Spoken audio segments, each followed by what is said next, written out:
Bonjour à tous, la vidéo que nous allons réaliser aujourd'hui va simplement consister à retirer et remettre des touches, qu'il s'agisse d'une touche normale, petite touche ou touche un peu plus large, sur différents Macs dont la fixation est appelée papillon, dont vous avez pu entendre parler de fixation butterfly en anglais.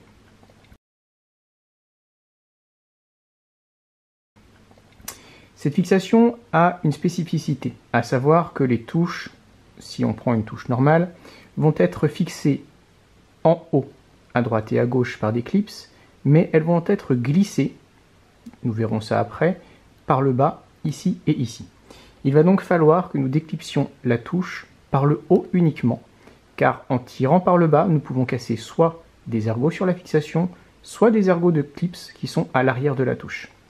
Pour cela, nous allons utiliser un outil, vous pouvez en trouver sur notre site par ailleurs, qui va permettre de glisser ici, entre la touche et la plasturgie, pour soulever la touche. Le but va être de réussir à soulever la touche et de réussir à l'attraper pour pouvoir, comme vous l'avez entendu, la déclipser. Une fois qu'elle est retirée, on ne va pas tirer dessus, nous allons la pousser de ce côté-là. La raison étant que les ergots ici et ici ne viennent pas se clipser, mais viennent se glisser par la diagonale.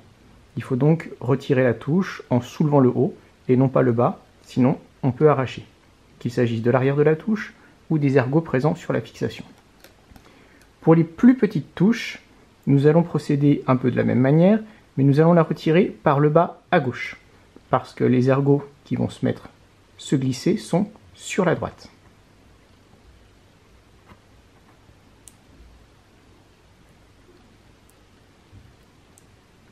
Ces touches étant un peu plus petites, vous pouvez rencontrer un peu plus de difficultés à les soulever.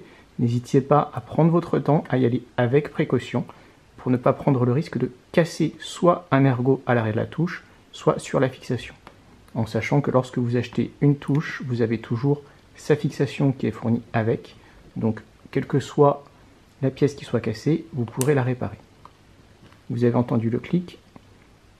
Un des deux ergots s'est déclipsé, voici le second.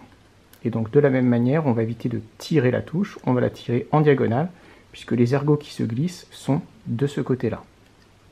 Pour les touches qui sont un peu plus larges, on reprend le même principe que pour les touches normales, à savoir qu'elles se glissent dans ce sens. On va donc également soulever par le coin en haut à droite.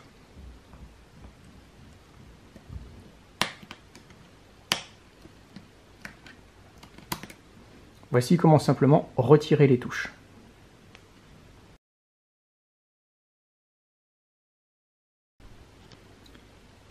Passons maintenant à la remise en place des touches. Comme nous l'avons vu dans la première partie de la vidéo, les touches s'enlèvent à la diagonale, elles vont se remettre également à la diagonale. On va donc venir placer la touche environ à 45 degrés et nous allons venir glisser les ergots de fixation ici et ici sur les ergots ici. Nous allons donc arriver par-dessus pour glisser la touche dans les ergots. Une fois que cela est fait, on va venir basculer la touche pour qu'elle se retrouve à l'horizontale et appuyer dessus pour clipser les ergots qui sont en haut. La touche est remise en place. Pour les petites touches, le principe est le même, sauf qu'on va arriver à la diagonale sur le côté droit. On va donc arriver dans ce sens pour venir glisser la touche sur les ergots. Je vous le remontre. Comme ceci. Et également, on la bascule et on clipse sur le côté opposé.